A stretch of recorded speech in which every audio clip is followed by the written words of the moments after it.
Hey everyone, welcome back to New Slang. I am music journalist Thomas Mooney, and we're closing down the week being joined by singer-songwriter Miko Marks. She released Our Country, her first album in about a decade, a little over a month ago. I have absolutely loved exploring Our Country, both on a macro and micro level. The storytelling speaks on both wavelengths simultaneously. She really speaks to you as both an individual and as part of a larger crowd. It really is just a beautiful listen. It's a demanding one. At times, it's really heartbreaking. There's struggle and redemption and relief and optimism. Make no mistake, a song like Goodnight America or We Are Here are very critical for good reason. They're necessary. She does a necessary examination of some of the worst parts of the American experience. I know some of you don't want to hear that, but instead of projecting that anger, channel that energy into A, listening to someone else's experience and thoughts. B, do some self-examination. I don't think there's anyone out there who can't take some time to do some work on themselves. What I find so amazing about Our Country and Miko is how she delivers all of this nuance within these very difficult subjects about racism and oppression and apathy. By no means do I know these kind of struggles firsthand, but she does such an incredible job of delivering these songs and these messages and themes. I really don't understand how you wouldn't be moved or touched or understanding. Of course, being an empathetic listener, that should be something we all strive for at the end of the day. But it's necessary in listening to music. Specifically a song like Mercy, it's just this powerful moment on the album. She really taps into that Phoenix rising aura. Ancestors is very much that same essence, even though it is in a different kind of way. Even right now, like I'm sitting in my office listening to this album by myself, and still I feel like this powerful presence from those songs. Today's presenting partner is our pals over at Desert Door Texas Soto. If you've been listening to New Slang for really any amount of time, you'll know that Desert Door is one of my all-time favorite premium, high-quality spirits. If you haven't or aren't sure what exactly a Soto is, I'm going to let you in on a little secret that's going to up the game on your liquor cabinet. For starters, the best reference point that I can point you to is to think about a tequila or a mezcal. Do you feel that Western desert, that Texas ruggedness? Okay, Soto is like that, but a little bit more refined, smooth, and fragrant. It intrigues the palate and offers these hints of vanilla and citrus. There's an earthiness that often sends me right back to my Trans-Pecos and Far West Texas roots. There's plenty to love about Desert Door. For me, it all starts right there. A close second is just how versatile Desert Door really is. You can go full highbrow and experiment with concocting a variety of cocktails that call for muddling fresh fruit, sprigs of thyme, sticks of cinnamon. It's perfect for that world. If you're a little bit more down home, if you've just rolled up the sleeves of your denim Wrangler button-up, it's perfect for that as well. If you're just desiring something that's short and sweet, it hits the mark every time. Desert Door is genuine and authentically West Texan. It's inherently West Texan. They harvest Soto plants out in the wild and are knowledgeable conservationists at heart. That's obviously something incredibly important to me.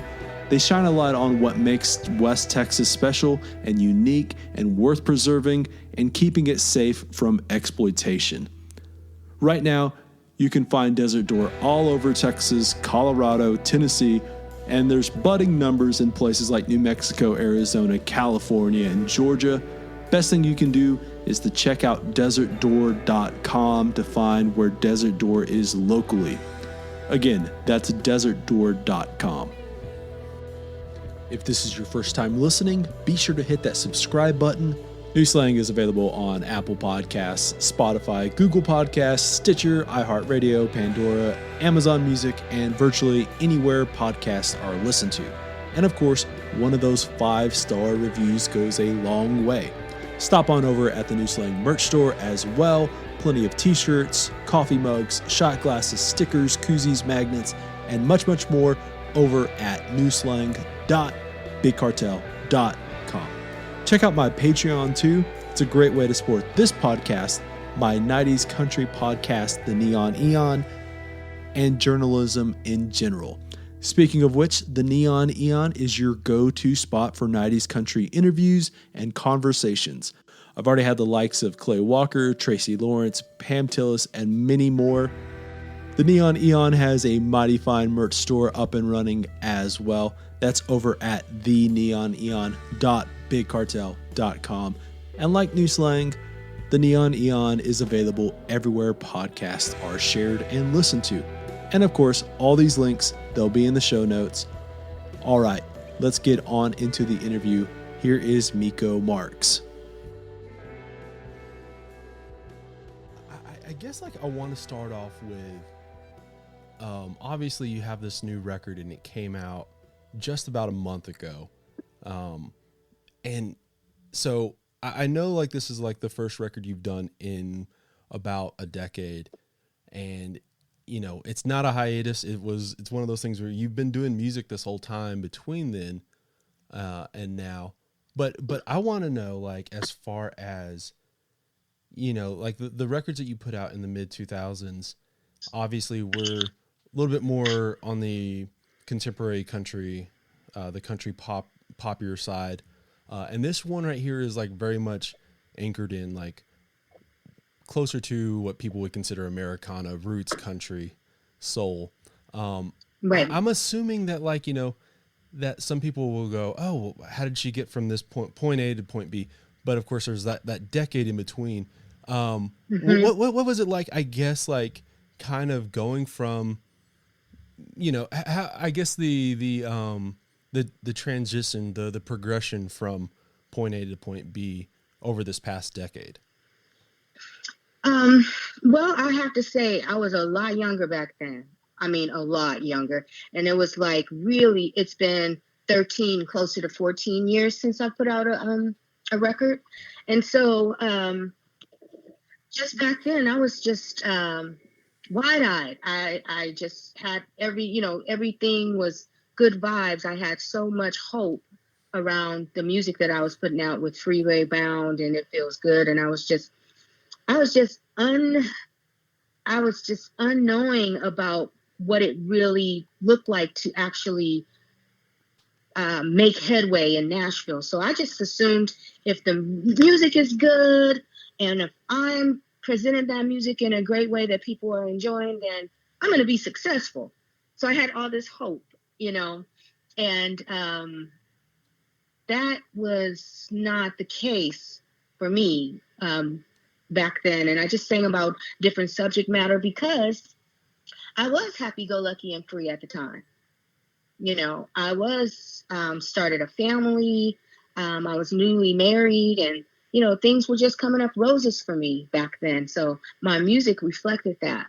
Now, I have to say that my mom passed away during the time I was making my first album, Freeway Bound, and I put a song on there called Mama because I had to get that pain out on a record because there were so many things I didn't get a chance to ask her, or she never got a chance to hear her song.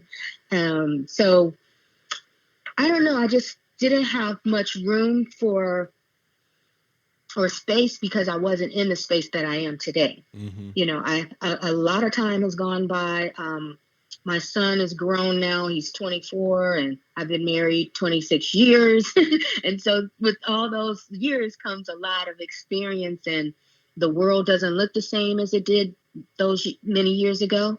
And so I just think I'm a little wiser, a little more mature, and a little more thoughtful about what I want to say as an artist and put out into the world for people to listen to. Right. It's always one of those things whenever, anytime you look back at your 20s or your early 20s or just an earlier version of yourself, you always kind of go, oh man, I didn't, even though that person thought they knew the world, you always go oh, I'm so much more wise and more well-rounded, now than I was even a year ago or 2 years ago or whatever the case is, a decade ago. And it's always amazing to see how that obviously can reflect onto the music and onto whatever art you're doing. Exactly. And um just things just I grew as a person. I grew as a woman doing music, and my life experiences are more entrenched in this record, Our Country, because it speaks. I think Our Country speaks to the times, and it reflects what's going on in our country today, and that's what kind of sparked the album. That I didn't know I was making it, by the way. I just had a dream one night. I used to play with these guys, Justin Phipps and Steve Wyman, back in the day when I had my second album, It Feels Good. They were my musicians in my band. And so we lost touch after like, at least 12 years. But one day I just had a dream, like I need to be making some music with them, and so I called Justin just on a whim. Luckily, he had the same phone number. And so I was like, Justin, we need to make some music. And he was like, oh, how you doing, Miko? I was like, long time no hear, right? And I was like, dude, I just had this dream. We were making music and not necessarily an album. And he goes, I have this song called Goodnight America. Very conversational, very 2019. So he sends me the song, and the song just floored me. I was like, oh shit, this is the real deal. He's really speaking truth here. And then I was like, wait a second, this is my truth today. And then so I said, Justin, I want to do this song. And so that's how we started. So we did the song in 2020, right before the pandemic. We released it on Martin Luther King's birthday because we thought that was appropriate for a reflection of America and the times that we're living in. Little did we know a pandemic was on the way, and it was just like, whoa. We just put this song out and look what happened. Yeah. So totally organic.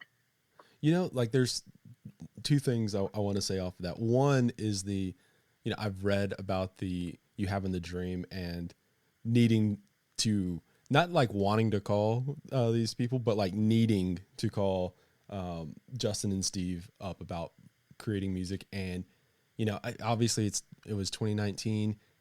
If you didn't have their numbers, if they had changed numbers, it would have been pretty easy to get a hold of them. I'm amazed that everyone had you guys had the same number. I know, because we're old school. We're old school. But two, it's really interesting how, I think there's something to do with in human nature, we're really good at finding trends and pulling out why certain things work as far as why they're relevant for the day. But there is something really, really interesting how this record is one of those records that comes out at the right time. Now, maybe it would have been right. We would have been able to say, oh, this was the right time. If it was 10 years ago, if it was 5 years ago, we'd maybe able to pull those, tie all those things together. But it really does feel like there was something that you were obviously tapping into that was larger than yourself, even though this is a very also personal record to you. It very much feels like there was something, that was bigger and larger that you were able to that you were tapping into, that also became, slightly a little bit more relevant and more in the zeitgeist, if you will. It was very much, you get what I'm saying? Well, I know for me, just the state of everything with the voting system in America being questioned, the Black Lives Matter movement, and just my own everyday living as a Black woman in America fueled this project. And then two, all the killing by police officers that are coming to light because now we have video and footage that can be seen by the world. This has been going on, for as long as I can remember, but there was never any video or footage to actually see this going on for ourselves. So it's always quietly swept under the rug. And so to kind of speak to the issues of today, it felt important, and it felt empowering, and it felt like, forget music um, what music trends are, what people say you should be singing about. Like, no, sing about what's important to you. Sing about what you think the world needs to hear. Leave a legacy of music that has meaning and purpose, and also can be reflected in our history. So Right. it was super important to me to do that. Right. Yeah. I guess I want to clarify is what I'm saying. Like, obviously, yeah, like this has, like what you're talking about has on this record has been going on for a long time, but it feels like at least like the lens, the general, like the population of America, the world is focusing on it at least and taking it more seriously. Because as you Yeah, said, like people do have cameras and people are, I'm hoping, are more open to the dialogue and the conversation, the hard conversations that we must have. exactly. I'm starting to hear those conversations take place, although somewhat diluted, but at least the movement is being made to address the subject matter. Mm-hmm. And that's a start. And I'm hopeful because of that. Now, how deep it goes and what actions come out of that, then we shall see. So, Right. but I remain hopeful. Yeah, I do, as like I'm usually a pessimist about most things, but strangely, No, as I no. well, no, I was gonna say is like strangely, like even though like this past year has been difficult for everyone as far as the pandemic and like you know, um, I don't know, I feel like I've come out of this a little bit more optimistic with things as far as like people being more reflective and more aware of themselves and a little bit more understanding to other people's way of lives and problems. And Absolutely. so that's what where I'm going with. That is so cool. I'm glad that's how you are coming out of this situation. I know that's how it is for me. I've come out way more hopeful. I feel like a shift in the atmosphere, and a shift in a good direction, a shift in being more inclusive and being more considerate of others and how they're feeling, and not just Black people, but just people of color in general. Mm-hmm. People, marginalized communities are being actually listened to, are being noticed. So the spotlight on the subject matter as far as country music and its inclusivity is like a conversation that should have happened like 50 years ago. But here we are in 2021 having this conversation, and I can't speak for everyone, but I think it's right on time, because everything happens for a reason. But I feel like there's some growth happening out of these hard conversations. And regardless of where I sit in that picture, because like I said, I'm a little on the older side of what's coming out now, but I'm so happy to see all these beautiful people of color making country music and being noticed and being heard for their craft and actually being listened to. It's amazing. These young people that are coming up, Raina Roberts and Brittany Spencer and the kids. I'm Mm-hmm. so I'm it's such a warm feeling to see them post on Instagram and Twitter that they're hanging out, writing music together in this unifying kind of way. It makes me proud. I feel hella happy when I see that. This episode of New Slang is brought to you by the Blue Light Live here in Lubbock, Texas. Blue Light has long been the heart and soul of the Lubbock singer-songwriter scene and has been a home away from home for some of Texas, Americana, country, and rock and roll's finest over the years. Talk with 99.9% of the songwriters who have come out of Lubbock and the Panhandle at large over the past 20 years, and they'll point to just how integral and necessary the Blue Light is.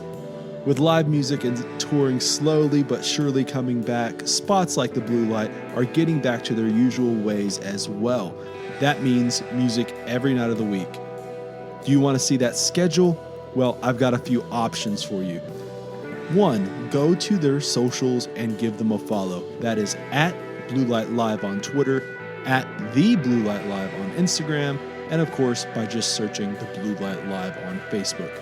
They're consistently posting that week's lineup of shows, as well as those heavy hitters that ought to be on your calendar that are coming up on the horizon. 2, check out bluelightlubbock.com as well. There they have the full schedule, the cover charges, time, any of those specials that may be happening. While there, go check out their merch page. They have a wide range of hats, koozies, hoodies, sweaters, beanies, jackets, and so much more. You can, of course, get all of your merch needs when you go see your favorite band take the stage at Blue Light. Just ask the bartender and they will get you all set. Speaking of which, that's another great way of seeing who's playing there. Just go to the Blue Light. It's at 1806 Buddy Holly Avenue here in Lubbock, Texas. And of course, again, that is bluelightlubbock.com. I'll throw a link into the show notes too. Maybe I'll see you there. Okay, let's get back to the show. Right, yeah, and obviously, like, that's, you mentioned all these, like, up-and-comers in country and who are flocking to Nashville and actually, you know, making records that they want to and that are actually being heard.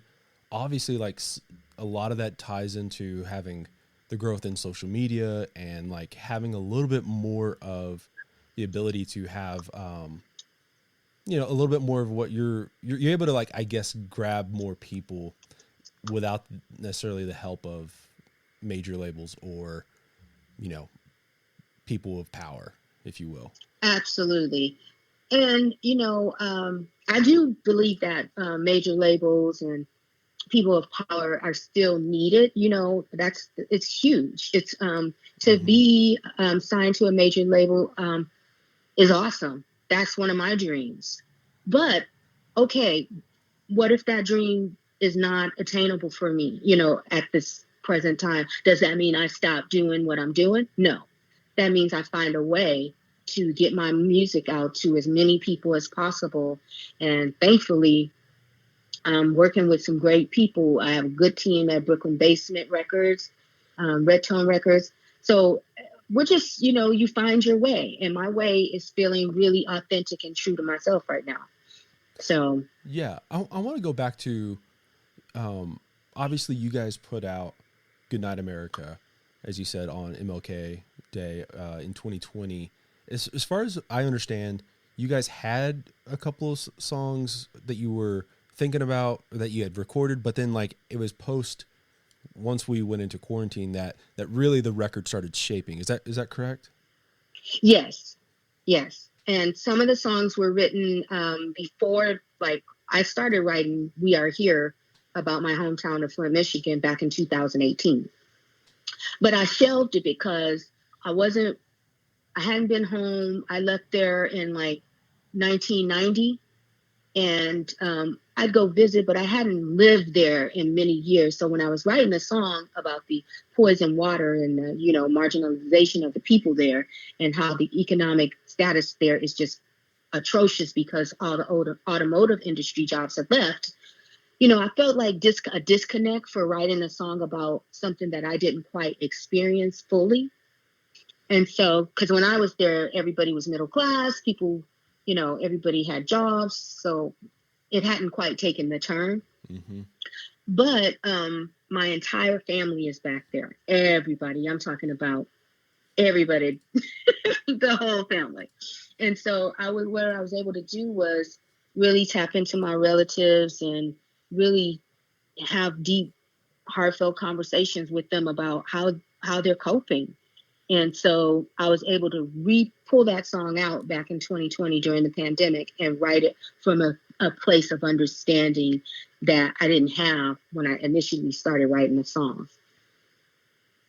Yeah, that's what I feel a lot whenever I listen to this record is of course, like Goodnight America, very, very critical, a very real look at and analyzing what the American dream is, if there is, quote unquote, an American dream.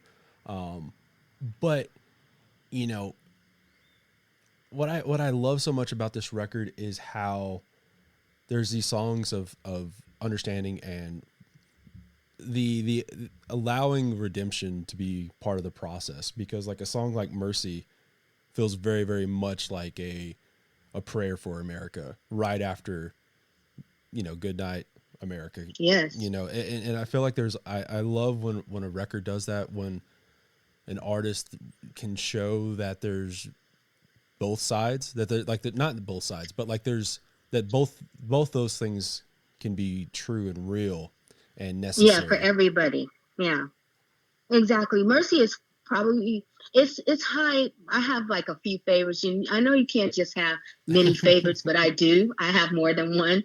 But Mercy is really special for me because I pray for everybody. When I go to bed at night, I pray for the world. I pray for people I don't know who are hurting, who are suffering in one way, shape, or I ask for them to be covered, So that's what Mercy, that was easy to write and do because that's something I do every day.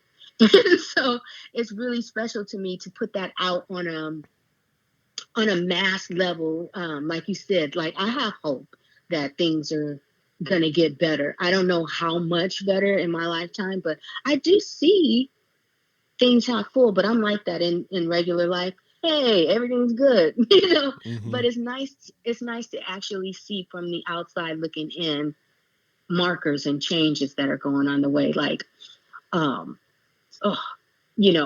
Me Country, the radio show. Right. That was my first interview after a hiatus from interviewing, and putting out music. And so we had a conversation like the one we're having, where it's just like easy, but that sparked me. The whole Reese Palmer, Apple Music, that sparked the movement towards more music. Yeah, like that. What I find like what's been really cool is seeing like the Apple Music shows, like with Color Me Country, and Tierra has one as well. And as far as like just music being more inclusive and being a little bit more open to giving these radio shows to people who aren't just playing, songs. Like, I mean, like they're actually having conversations and having like, highlighting music that's important and that maybe you otherwise didn't know was around. Yeah. And highlighting people I had no idea. So I would listen to I was listening to Southern Craft, which was done by Kelly McCartney.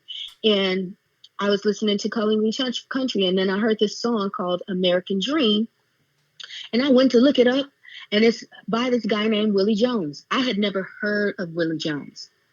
Apparently, Willie Jones he's not in my age bracket. So I hadn't heard of him. So, but little did I know he has his own Apple show. I went and listened, and the conversational way he's speaking about the cross connect between country and hip hop, I'm learning. I'm being educated in a way that wasn't accessible to me before, So I'm so glad that they have these platforms because I get to find out about new artists, and you do, and everybody does. And it's not just the one-way street anymore. There's like all these different roads you can turn down and find some really, really good shit. Yeah, because like that's what obviously I'm a music journalist, so I just consume music basically all day, and sometimes it feels overwhelming because there's just so much stuff to listen to, but it's better than the alternative of being bored or like being like, oh well, or hearing the same thing all the time. Man, I've been just really taken aback by all these who shouldn't be obscure artists because they're just awesome. And if given a platform, they soar to the moon. I've been meeting all these LeBron James, like in their craft, doing the work but hardly noticed. And I like the fact that that's changing because I'm able to get access to more people by way of social media and through these podcasts and different ways to hear music. It's just really opened me up as far as my craft and as an artist and educating me on a deeper level. Right, because like at one time, like there was, back in the mid 2000s and before, it was always what I remember doing is always buying magazines, and like that's the the one way to figure out what was who was making music, and it was like, you know, you're only like tapped into that top layer of culture, like the MTVs and the CMTs and the VH1s and whatever is like. Actually, a really great way of finding out what was some great new music was always video games, like on like Madden or like the Tony Hawk stuff or like anything like that. Like there was always the soundtracks of those were always incredible. But now, obviously, the podcast, the radio shows, like just everyone can have a voice. And I guess like what this is like, as you were saying, how some of the major label stuff that's necessary, that's a necessary infrastructure. This is all like building new infrastructure, essentially. Yeah, and it's the beginning of the build, but it's so strong. The how it's coming out is so strong. I can't even imagine what shifts happen as far as the streaming platforms and things of that nature. I'm just like, I'm on this ride with everybody else, looking to see what's next. This episode is brought to you by Wild Gallery. Based in Austin, Texas, Wild Gallery is Austin's only art gallery featuring Native American art. Head on over to wyld.gallery to see their vast array of traditional and contemporary art by Native American artists. Currently, they are a virtual gallery. You can still make appointments on their website if you're wanting to purchase a specific painting in person, but of course, the beauty of them being virtual is that you're able to see and buy from your home without trekking all the way to Austin. While New Slang definitely focuses on music, I always love speaking with songwriters about those other mediums that they explore. Often, that's through painting and drawing, the visual arts. And since I'm a West Texas native, I've long been drawn to the history, the stories, traditions, and heritage of Native Americans, especially those that were out here in the Western frontier. And that is what's so great about Wild Gallery. All of the artists featured are Native American, and they are telling stories about Native Americans. If you scroll through their collection, you'll see a wide range of styles as well. There's definitely some American West and some bold pop art. There's more of that traditional fine art like oil on canvas, as well as those that are influenced by Native American traditions. My parents, they always had paintings hanging around the house or their offices that were inspired by West Texas and Native Americans. And now I do as well, especially here in my office, which I'll let you guess where the latest print is from. As a journalist, I do feel like the most intimidating part is staring at a blank white page. And of course, you don't have to be a journalist to be staring at a white blank page. I know a lot of y'all do that. What I'm saying though is don't let your walls suffer from that same white blandness. Go visit Wild Gallery. I guarantee you will find something that moves you and that you'll want hanging in your home. Again, that's Wild with a Y. Go visit wyld.gallery. Links will be in the show notes as well. Okay, let's get back to the episode.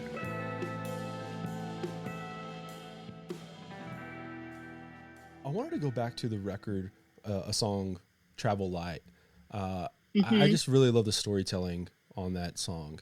What was like? Can you take me back to like when you were writing it and like the process?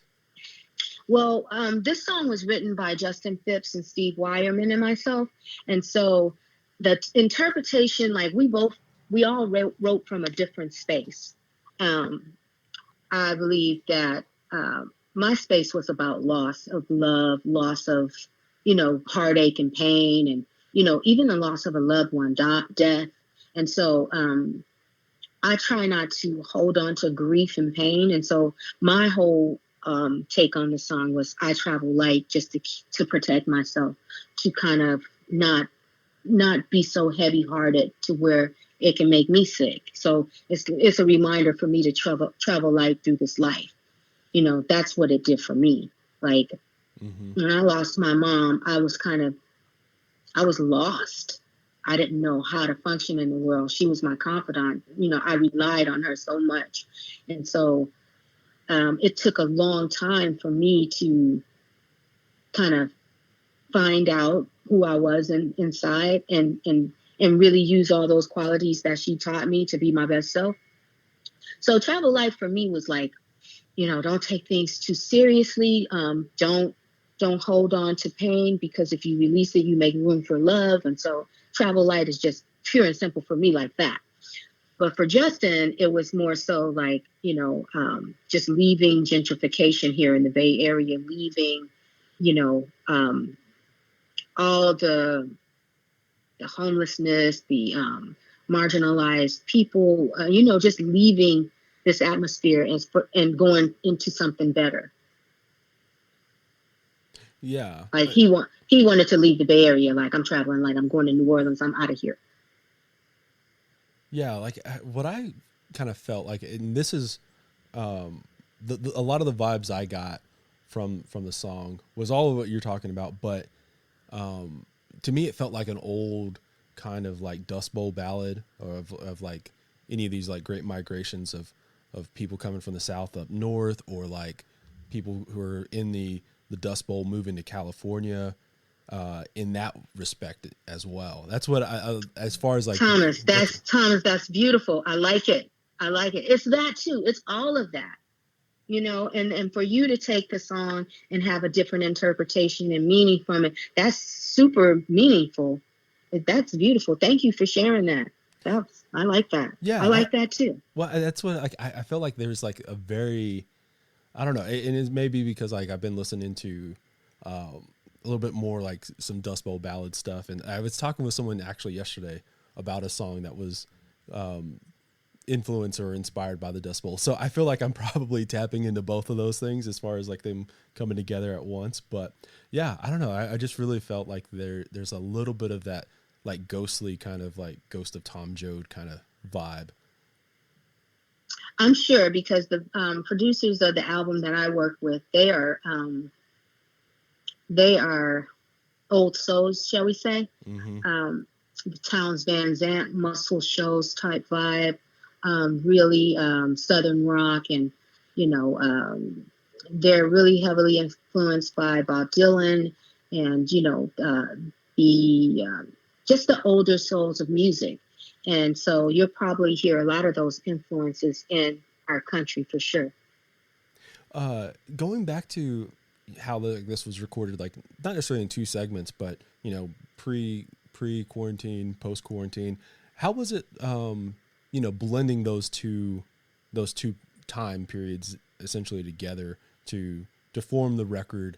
How was that, I guess, as far as putting those two, I guess, sessions, if you will, or session periods together?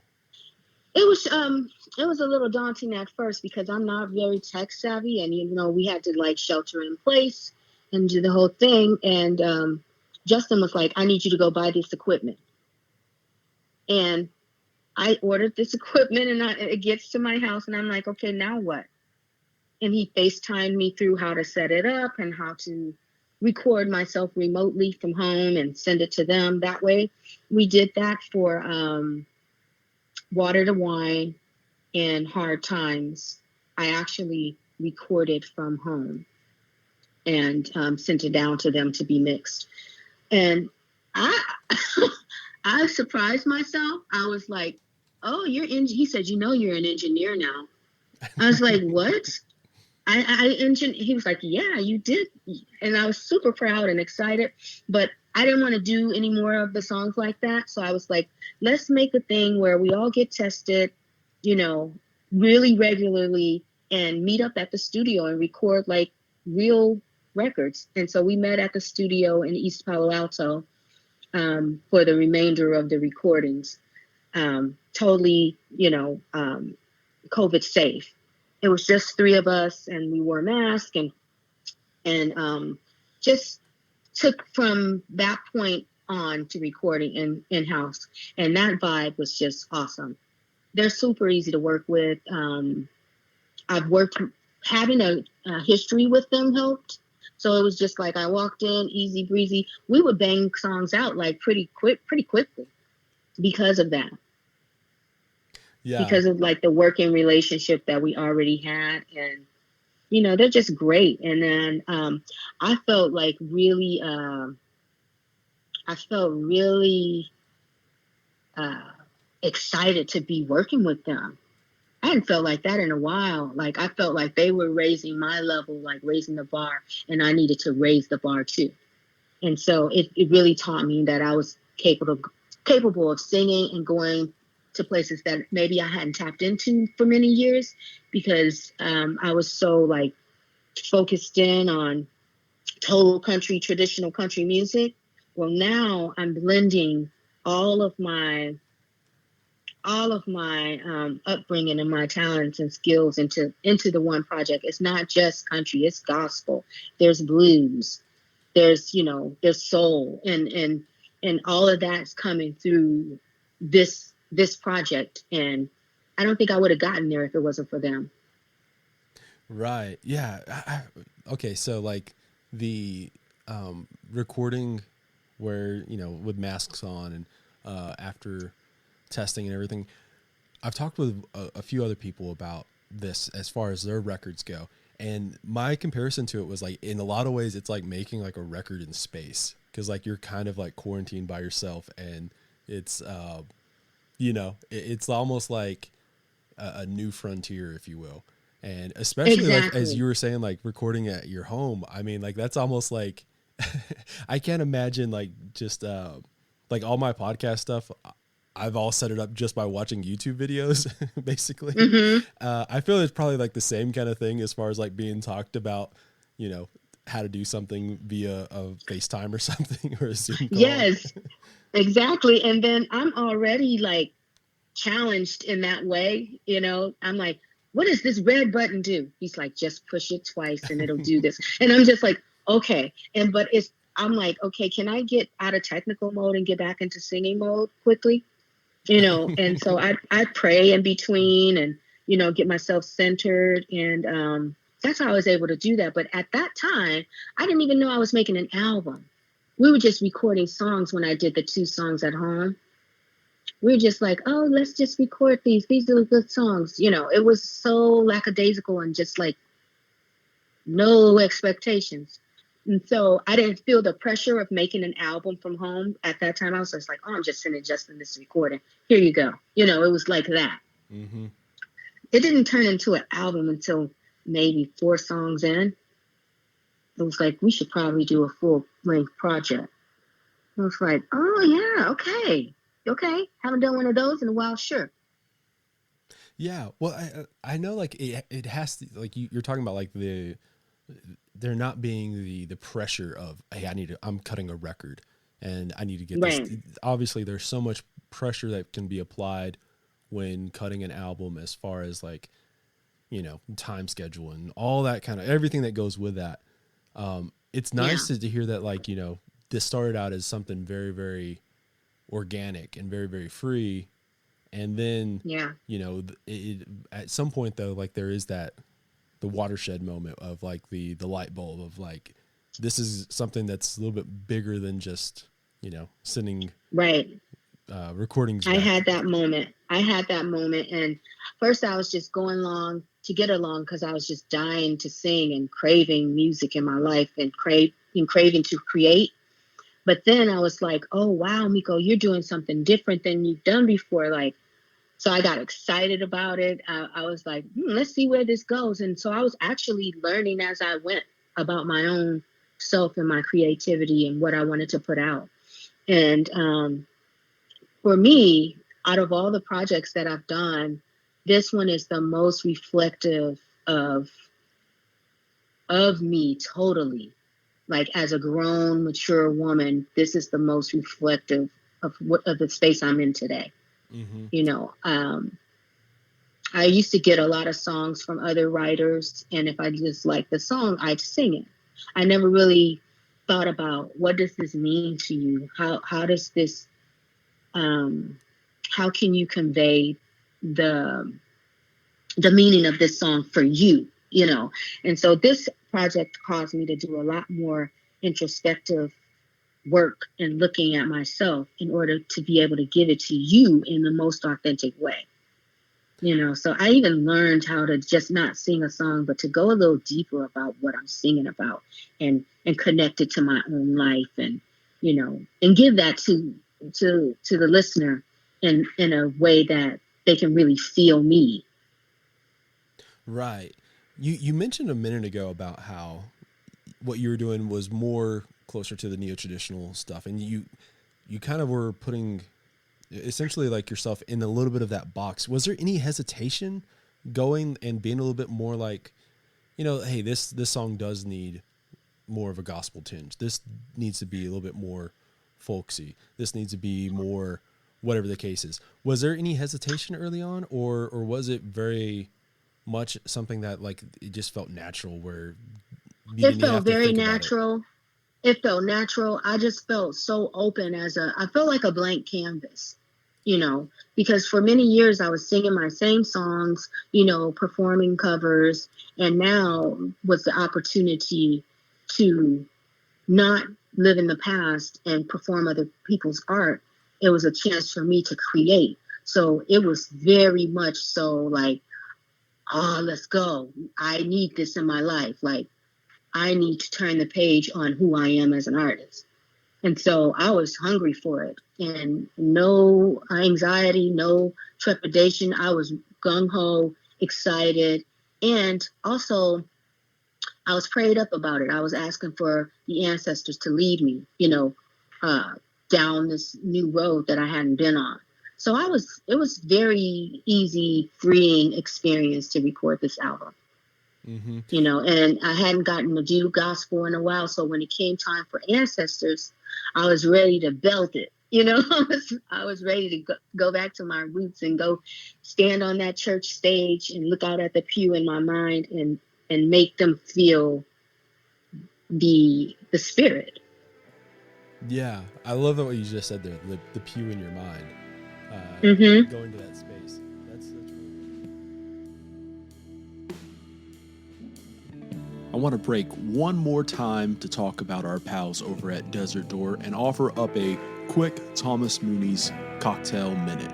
As I've said probably 100 times by now, by no means am I a seasoned mixologist or bartender, but these have been some of my Desert Door go-tos. For starters, let's just go with the tried and true ranch water. Pop the top off the Topo Chico, take a good swig, now pour in some Desert Door, and top it off by throwing in a few lime wedges. Never fails. This one, it's so simple it probably doesn't even count, but again, pretty foolproof.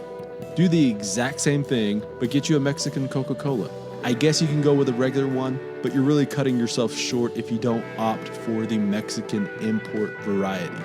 All right, here's the change up you've been waiting for. Desert Door Sangria. This one is prime for when you have company coming over and you aren't wanting to just be over there making 6 different drinks at a time. What you'll need is some Desert Door, obviously, a bottle of red wine, honey, boiling water, apple cider vinegar, some cinnamon sticks, a couple of apples, and some thyme sprigs. I know, that may sound intimidating, but trust me, it's worth the prep, and honestly, it's pretty easy. For starters, get you a punch bowl, add that honey, those cinnamon sticks, and the boiling water together. Now you're going to want to stir that all up and let it cool down for about an hour or so. Remember, patience is a virtue. Once that's done, add some Desert Door and stir vigorously. Now add the wine, the cider, and the vinegar, and continue stirring until it's equally mixed. Now slice those apples up and toss them in. Put in those thyme sprigs as well. Now you can pour that over some ice and you have a mighty fine sangria. Chef's kiss. Anyway, those have been some of my favorite go-tos as of late. And remember, Desert Door is as versatile as vodka and more refined, smooth, complex, and intriguing than tequila. It's rich and balanced, and whether you decide to keep it simple or want to experiment, Desert Door is that perfect Texas spirit. There's plenty more recipes over at desertdoor.com as well. Check out the show notes for a link. All right, let's get back to the episode.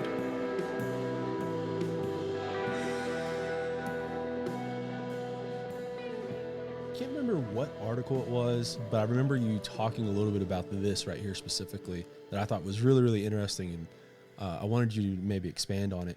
And that was about how, you know, you've gone back and kind of gone back through the back catalog and gone and had like the realization that like those songs aren't necessarily set in stone that way, and you've changed maybe some of the ways you've sang them in the current form now, as far as like bending notes and not necessarily having to do it in those the paint by numbers way, or the quote Exactly. unquote, like, what has that been like as far as being a little bit more of a you know, an amoeba type of singer, as far as being able to bend and shift? And It's so fun. It's so fun to be like, oh, I'm going to sing it this way now. Like just one line. mm-hmm. Like, as far as guide my feet as I walk this road, I can sing it that way, which is the way the record has it. Or I can go, guide my feet as I walk this road. You know, it's just how you feel in the moment, and how just to play and have a way to deliver something still authentically, but in a different way. It's fun to play with your voice, just like it's fun I'm sure for people to play different instruments. And not necessarily have it be the same all the time, because that can become very rote and very boring. I think it's part of an artist's job to create and continually renew and refresh music and songs. I'm constantly trying to find different ways to sing the same thing, the same line. You know? Yeah. Well, like that's so obviously, like, you know, going out to playing a show, with timing, playing with bending, playing with the falsetto voice as opposed to the full vibrato, and you know, crescendos and decrescendos, and just kind of just being all over, being ready to do whatever the moment calls for, and you can feel that in your spirit, whatever that is. Yeah. And I think like we've all been like, if I just even mention this right here, you always have like those songs where you can remember like a specific thing, or if you remember a show or something where you remember where that person who's singing, you know, just loses it, you know, like they like forget they're like on stage essentially, right? And it may be like a vocal run, or it may be something that they've changed, where, you know, if I asked you right now, you probably have like a top 5 in your head, even though, like, you know, there's like probably 25 songs or 25 moments that you can remember, as far as being like, oh, that was as far as me singing, or just anyone really. As you know what I'm saying? Like, they're all like the goosebump moments. Yes. I remember just recently, since you brought it up, just recently I watched a documentary on Aretha Franklin called Amazing Grace, where she did her live gospel album recording. And it just came out after she died. So it was like really going back in time. It was done in like 1973. And Mick Jagger's in the audience. There's only like 150 people at the place, at this small church in Compton. Mick Jagger's back there, and she doesn't say any words during the whole concert recording. She doesn't talk to the audience or do any of that. But man, the first song where she opened her mouth, it was just like the heaven had fallen open, and the sunlight just came down and just lit the whole room up. So that's one of the moments that I just had recently that I'll never forget, because I had never seen this and it had never been shown. It was just released like maybe 3 years ago. But wow, what a just an iconic voice and an iconic moment for me to witness as a singer. I was like, oh, that's it. And, you know, you aspire to have those moments on stage all the time. Yeah. Like I always love whenever, like a built up tension, you know what I mean? And then like it just explodes. like the roof comes Yes. off, like that is always just like the best moments in a live performance, watching on either like a live show or like being in there in person. It's just Hmm. I can't wait to get back to being able to see some of those performances live this hopefully later this Absolutely. year. Yeah, I'm hoping I'm on somebody's big old stage, opening up for somebody big and great. I have my little top three that I want to work with, but I'm just hoping it happens because my soul needs to perform for people. It's one thing to perform and record a record in studio, but there's one thing. It's another thing to get the energy from the audience, and you have this spiritual exchange. Mm-hmm. Like I've literally lost it on stage, broken down into tears, and had to stop for a minute because I was so emotionally invested in the moment. Like everything had to stop and let me go cry, let her get it out, and then she'll come back to you. I've had those spiritual moments like that where it was just like this show cannot go on until I let these tears flow. Yeah, like So that's something right there. I guess like you've had I've watched. I guess like you guys had a record released session when the album was released on YouTube that you guys put out. right, But like that's obviously a very different setting than the live show. Is there yeah, I guess like I'm assuming that there's something planned for hopefully later this year in the works. yes, we're hoping to get out and do some touring and do some small venues home locally first, and then branch out from there. I'm hoping to get on to the Americana Fest. I applied, so I'm hoping that happens. And but yeah, it is nothing like performing live because I go to church when I perform live. It is my church, and it's not just the Catholic. It's not a Catholic church. It's a sanctified, gospel, Holy Ghost filled church where I want my audience to be dancing, hooting, and hollering, doing all the things that I saw growing up in church. It's just a different platform. So I'm looking forward to getting back to church and having that spirit of touching others and vice versa and emotions. Because I swear, when I perform some of the music on this song, I can't help but cry because the visions that come up in my mind, like when I'm singing Mercy or when I'm singing We Are Here, there are certain images that come up for me that are larger than life when I'm actually in front of a crowd. Mm-hmm. So it's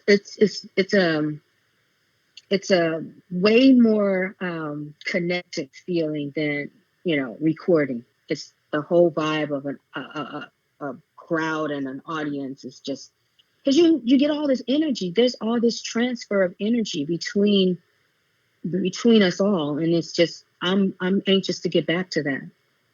Yeah. When I was looking at various YouTube recordings as far as live performances, I guess you had gone out to Elko, to the Elko, Nevada. yeah. Yeah. What was, because obviously like I've not been out there, but I've had like plenty of friends who have gone out to these like I'm gonna different tell you about Elko. cowboy. Yeah, yeah. Elko was the bomb. It was the first place, and people, I might get in trouble for saying this, but this was the first place where there may have been like 3 Black people at the entire event, and there were thousands there.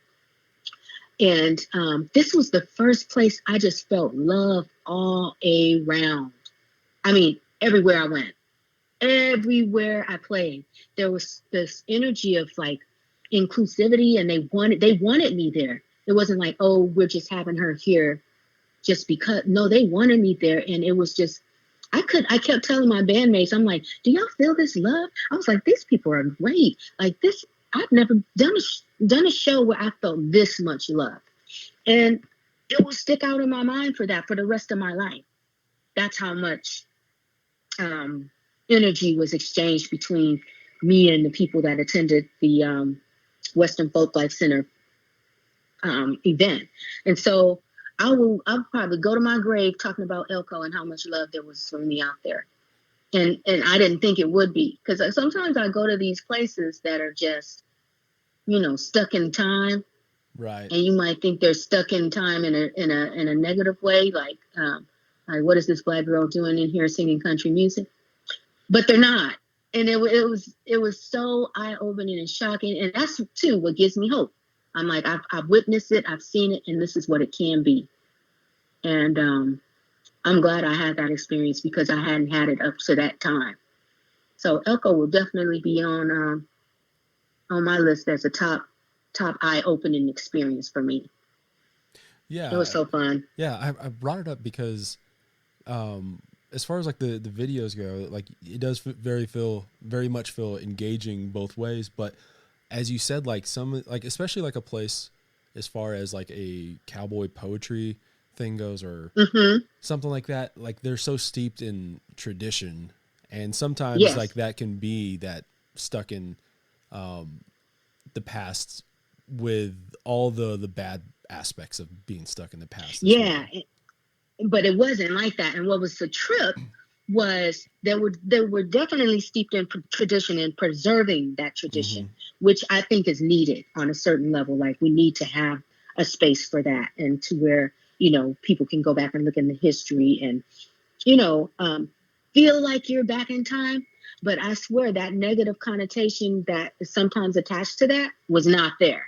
And it just blew me back as far as like, how can you, try to keep this space in time, but also be up to date in your thinking and how you approach me. And, it was a nice blend of two worlds. Mm-hmm. One of my friends here in Lubbock, his name is Andy Hedges, and he's pretty big in that world of cowboy poetry and traditional songs. And he's like what he calls as a songster, because he takes these traditional songs and does interpretations of them. And he's got a great podcast, by the way, too. It's called Cowboy Crossroads, where he talks with a lot of these old guys, these old timers. And he's like way more knowledgeable when it comes to a lot of this stuff. But what he does that I find really, really incredible is he kind of does like the mapping of some of these songs, of like where like he'll take a part of this song and a part of this song, because at one point they were the same traditional song, and then this is like the version that it started being called this because it was in the when so and so was playing it in New Orleans, and it became called this because it was so and so started playing it in Baltimore, and this is where it kind of went into being a cowboy song, and it's really incredible. And I wish, like, I don't know, I'm sure like there's actual maps that like people have done, but I think that would be an incredible thing. Yeah, it's pretty fascinating. Yeah.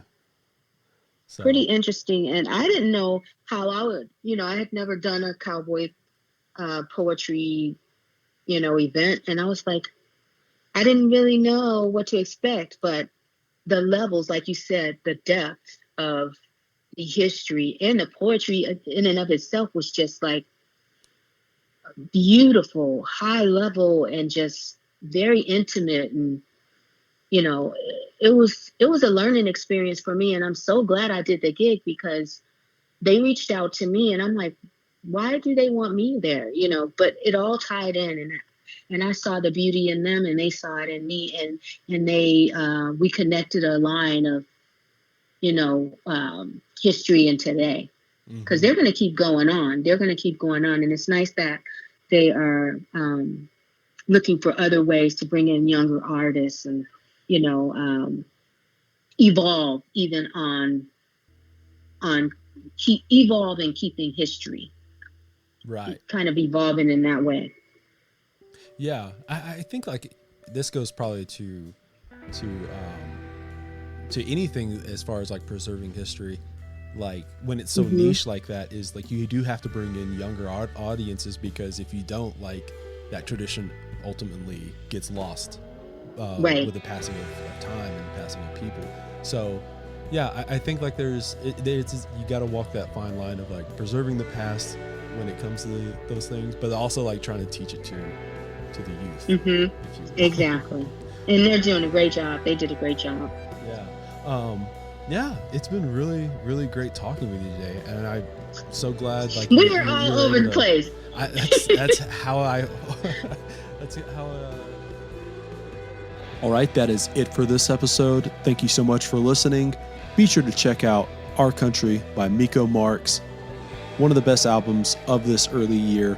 Go check out our presenting partners over at Desert Door, The Blue Light Live, and Wild Gallery. Be sure to stop on over at the New Slang merch store, the Patreon. Go check out the Neon Eon. It is my other podcast just about 90s country. And yeah, I'll see y'all next week for more episodes.